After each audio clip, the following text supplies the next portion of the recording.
M-am căsătorit la 30 de ani pentru că obișnuiam să spun că m-am copt mai greu și în continuare mă coc foarte greu. Nu mă coc așa repede, dar faptul că m-am căsătorit la 30 de ani spune foarte multe, foarte multe. Sper că nu vă gândesc la cine știe ce foarte multe. Mă gândeam la un singur lucru, foarte clar și evident. Și anume faptul că până la 30 de ani dezvolți un asemenea spirit de independență care va da multă bătaie de cap soției. Despre asta mă refer. Acum imaginați-vă de la singurul pilot al vieții mele, când a apărut și soția mea, parcă Dumnezeu a devenit mai evident în relația mea, că El este pilotul. Eu voiam într-un fel, soția în alt fel, era și Dumnezeu la mijloc. Au fost momente foarte grele. În special primele luni, mai puțin luna de miere. Dar primele luni au fost foarte grele. Pentru că începea finisarea și defuirea caracterului și începea viața trăită la comun. De comun acord să facem lucrurile. Nu mai era nimic ca înainte. Și tot răbdând necesitatea unei schimbări aici, una acolo, una dincolo, până la un moment dat când m-am cam enervat. Am zis până aici și am vrut să pun eu piciorul în prag puternic și să iau problema în mâinile mele, că am ajunge cu atâtea schimbări și vreau ca lucrurile să meargă în ordinea asta. După ce am făcut eu ieșirea asta necuvincioasă, mă pun pe genunchi și da, e un moment mai rar în care mă rugam și am citit din Biblie. Nu obișnuiesc, rugăciunea e rugăciune. Dar am deschis Biblia, totdeauna deschid Biblia cum fac de obicei, unde am rămas cu studiul. Deci nu deschid Biblia în sensul vorbește-mi, Doamne. Și apropo de asta, că în permanență observ, sunt în permanență șocat, impresionat peste măsură de puterea lui Dumnezeu de a vorbi din cuvântul Lui, oriunde s-ar afla cuvântul Lui, într-o carte inspirată, în Biblie, pe telefon, peste tot. Când ai nevoie de el atunci și te apropii de cuvântul Lui îți vorbește, te pune pe picioare, te ridică și te întărește și îți dă viziune și ai putere să spui, iartă, m-am greșit. Fantastic! Vă doresc ca toți să pricepeți asta și să vedeți lucrul acesta. E super ciudat. E super ciudat. Nu deschid Biblia. Nu. Și continui studiul. Și Dumnezeu vorbește. Ca și cum aș merge la Dumnezeu și Dumnezeu vorbește. Și deschid Biblia. Și dau peste Galateni 1:4. El s-a dat pe sine însuși pentru păcatele noastre ca să ne smulgă din acest veac rău, după voia Dumnezeului nostru și Tatălui. Pac! Citind aceasta, Duhul Sfânt profită de ocazie și mă poartă în cugetare spre toate tainele Evangheliei.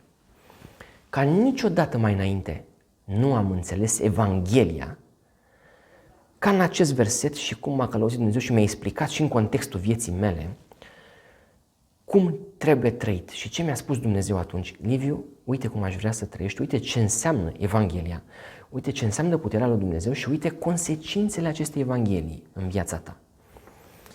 El s-a dat pe sine însuși pentru păcatele noastre. El a plătit pentru toate păcatele semenilor noștri. Da? Vorbeam de soție. Eu vedeam la soție multe păcate, că încerca să corecteze păcatele mele. Prin urmare aveam multe păcate. Și încercam să le corectez pe toate. Te rog frumos să încetez să mai corectez păcatele mele, păcătosul. Și voiam să taxez fiecare păcat în parte. Fiecare păcat trebuia taxat. Dur, aspru, clar. Și Dumnezeu spune, bine, dar fii foarte atent. Pentru că Iisus a plătit pentru toate păcatele ei. Apare aici un conflict. Pot să jur că mai am câteva păcate care aș vrea să o fac eu să plătească. Nu. Ascultă-mă cu atenție. Iisus a plătit pentru toate păcatele ei. Tu ce păcate vrei să-ți mai taxezi? Vrei să mai dai tu un bici în spinarea lui Iisus? Vrei să mai pui o cunună de spini? Vrei să-l mai biciezi, să mai bați câteva cuie prin picioare, prin mâini? Crezi că n-au fost suficiente ca să-ți dea iertarea lui în dar? Mă aflam într-o dilemă foarte mare. Ori Evanghelia, ori nebunia mea. Am fost nevoit să accept, Domnul să fie lăudat, că El are dreptate și că nu mai era nimic de adăugat la Evanghelia Lui. Și atunci m-am simțit, urmând acest fil al cugetării, m-am văzut nevoit să mă întreb, bun, și atunci eu ce fac? Ce să fac? Dacă n-am voie să mai dau și eu un bici, o nuia, să mai bat un cui, eu ce să fac? Răspundeți-vă, ce credeți că mai rămâne făcut? Când te întâlnești un păcătos și simți nevoia să îl pedepsești pentru păcatele lui, ce poți să faci atunci? Să-i spui că Iisus a plătit pentru păcatele lui și că nu a mai rămas nimic decât să-l iubești așa cum e, să-l accepți și să îi arăți astfel că merită dragoste. Că nu este un păgân, un lepădat, ci să-i arăți că este un om valoros, prețios și el va vedea că tu crezi cu adevărat că Dumnezeu i-a iertat păcatele. Și am zis, aoleu, adică să las jos iataganul și să iubesc, pare așa puțin cam... Dar e adevărat, e singurul adevăr. Asta este ceea ce ți este permis ca atitudine să acționezi tu, viteazule, cu mușchii tăi, cu brațele tale puternice. Îți este permis să-ți iubești soția, copilul, să privești la Iisus cum te-a iubit pe tine și să iubești și tu pe semenii tăi la fel. Fantastic! Evanghelia într-un singur verset. Galateni 1:4. Aici am descoperit Evanghelia. Galateni 1:4. Poate n-am văzut atât de clar, n-am înțeles-o, n-am priceput-o în Evangheliile, Matei, Marcu, Luca, Ioan. Dar aici în Galateni 1:4, stop! Ori înțelegi Evanghelia, ori nu înțelegi. Acum, care este supărarea mea nespus de mare? Câte evanghelii sunt pe lumea asta, fraților? Câte evanghelii sunt?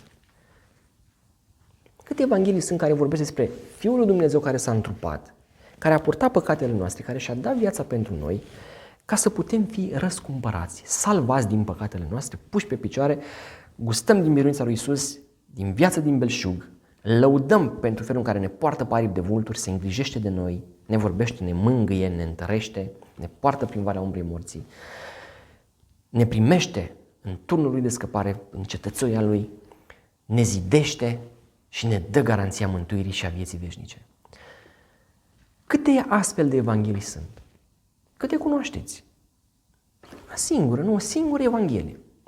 Ei bine, dacă urmăriți după Galateni 1:4, în versetele de la 6 la 9, ni se vorbește despre o altă evanghelie. Despre o altă evanghelie. Eu aș spune nu numai că este o altă evanghelie, dar astăzi sunt cam multe evanghelii. Sunt foarte multe evanghelii. Eu nu știam de aceste evanghelii, de alte evanghelii. Dar când am venit în țară și am aflat de atât de multe alte evanghelii, m-am cutremurat. Eu atât de rău m-am cutremurat, n-am încetat să mă mir nici astăzi de cât de multe evanghelii. Am vorbit cu fiecare evanghelie în parte, cu reprezentantul acestor evanghelii. Nu, pătrune. Dacă ai primit o altă evanghelie, Evanghelia lui Hristos, adevărată evanghelie, nu mai pătrune. În ultimă instanță, pun mâna pe telefon, îmi sun fratele și îi spun, ai grijă, te întorci curând, vezi că în România circulă foarte multe evanghelii acum.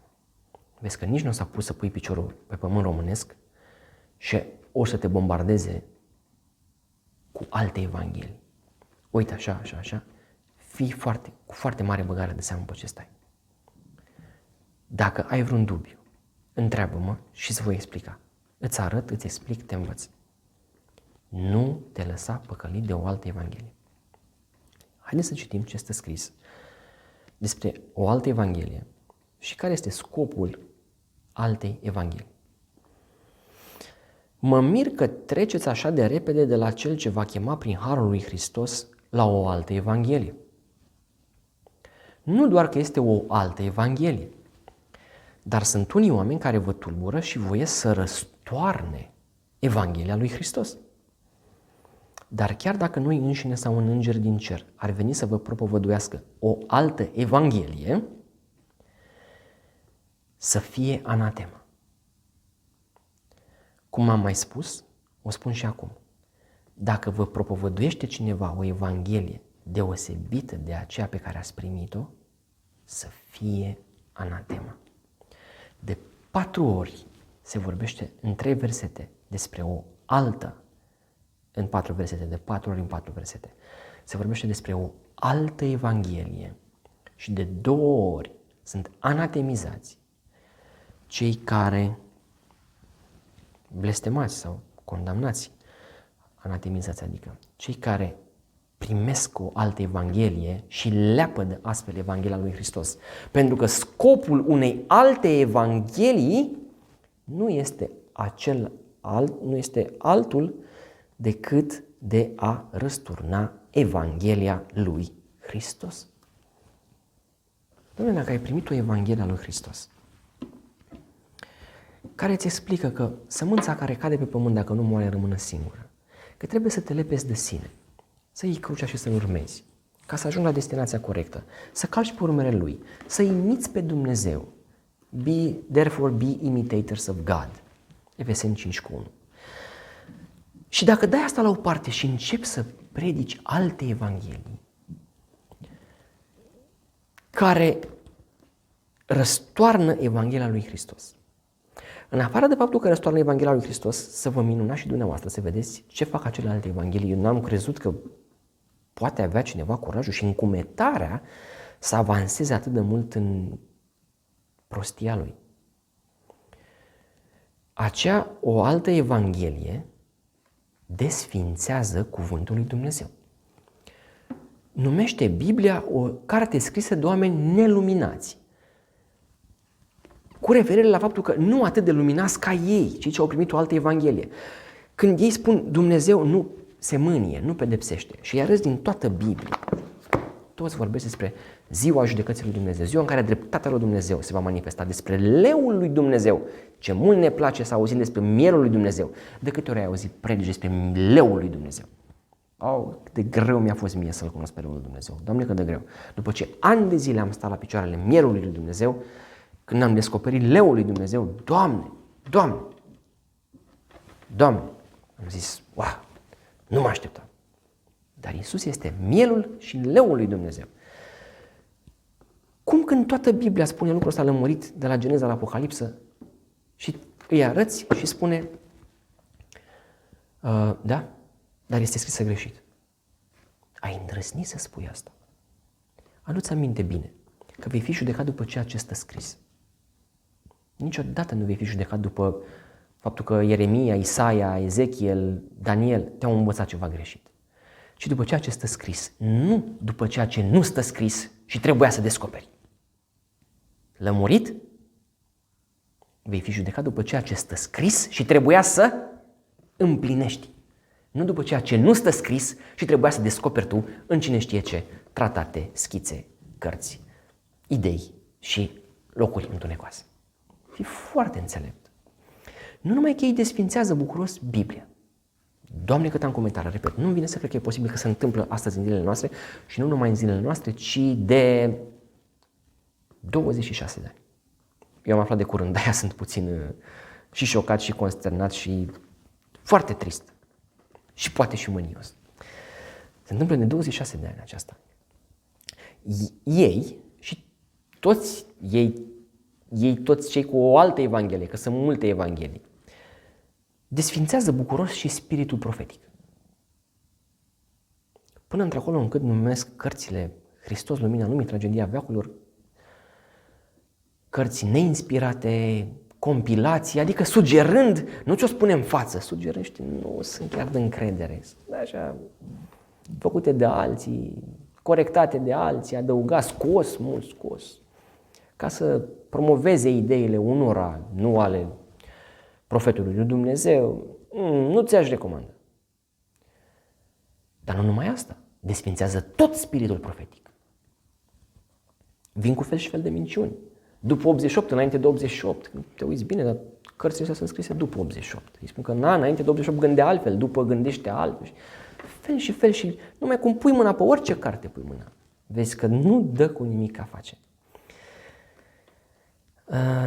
De data asta n-am să intru în detalii cu privire la cei care propovăduiesc o altă evanghelie, la urăciunile propovăduite de o altă evanghelie. Dar eu am crezut inițial, poate știindu-mă și pe mine, nu știu, dar am zis că oamenii ăștia cu alte evanghelie sunt oameni foarte studioși, sunt oameni care studiază mult și foarte...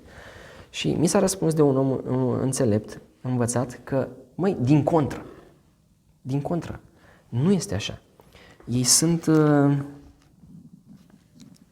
chiar purtați de orice vânt de învățătură, încoace și încolo. Nu sunt oameni care studiază foarte mult. Nu mi-a venit să cred. Am crezut că stăpânesc foarte bine totul și prin urmare au ajuns la o cunoștință. Dar nu este așa. Și ca să demonstreze că nu este așa, uitați ce scrie în 2 Samuel 15:11. 200 de oameni din Ierusalim, care fuseseră poftiți, au însoțit pe Absalom și l-au însoțit în prostia lor, fără să știe nimic. Aceasta mi s-a spus. Sunt prinși în cursă aceia care nu cunosc Evanghelia lui Hristos, care nu au înțeles spiritul ei sau care au refuzat-o și atunci Dumnezeu a îngăduit să vină în viața lor o amăgire, o minciună, o altă Evanghelie pe care, ghici surpriză, au primit-o bucuroși. Absalom să fie reprezentantul unei alte Evanghelii și cei 200 în prostia lor, fără să știe încotro se duc, au pornit-o bucuroși după Absalom, urmând o altă Evanghelie care răstoarnă Evanghelia lui Hristos și care garantat nu-i poate duce la salvarea sufletului lor. În nerepetate rânduri am încercat să mă apropii de propovăduitorii altor evanghelii și să le explic. Haideți să ne uităm la adevărata Evanghelie, haideți să construim pe Iisus Hristos Mântuitorul nostru. Împreună mărturisim că iubim neprihănirea. Iubim neprihănirea, da? Asta ne-a dus Domnul în dar, cel mai mare dar al cerului pentru noi, neprihănirea. Pentru o națiune coruptă, depravată, decăzută din neprihănire, care a ajuns condamnată și plină de vinovăție. Domnul ne dă în dar neprihănirea. Lăudat să fie numele Lui. Iubim împreună neprihănirea. Haideți să construim împreună. Haideți să ducem împreună Evanghelia lui Hristos, care aduce neprihănirea în viața oricărui om împovărat de păcat. Haideți să fim una. Haideți să lăsăm pe Dumnezeu să judece. De ce eu am crezut că în cer este Tatăl, Fiul și Duhul Sfânt și tu ai crezut că este doar unul, altul subordonat, altul adoptat? Haideți să lăsăm asta în seama lui Dumnezeu. Să judece El. De ce ai crezut tu, Liviule, asta? Tu de ce ai crezut că e 1? Tu de ce ai crezut că e 3? Tu de ce ai crezut că fiul nu e fiu? Tu de ce ai crezut că fiul e inferior? Hai să judece El astea. Datoria noastră este să ne lepădăm de sine, să luăm crucea și să rămânem în dragostea Lui și să arătăm lumii dragostea Lui, arătând Evanghelia Lui întrupată în noi, să-L arătăm pe El care a ales să se descopere lumii în noi. După cum stă scris, Cel ce a găsit de cuvință să se descopere lumii în noi. Și în schimb, ce vede lumea la noi? Ceartă, dezbinare și una cu lumea.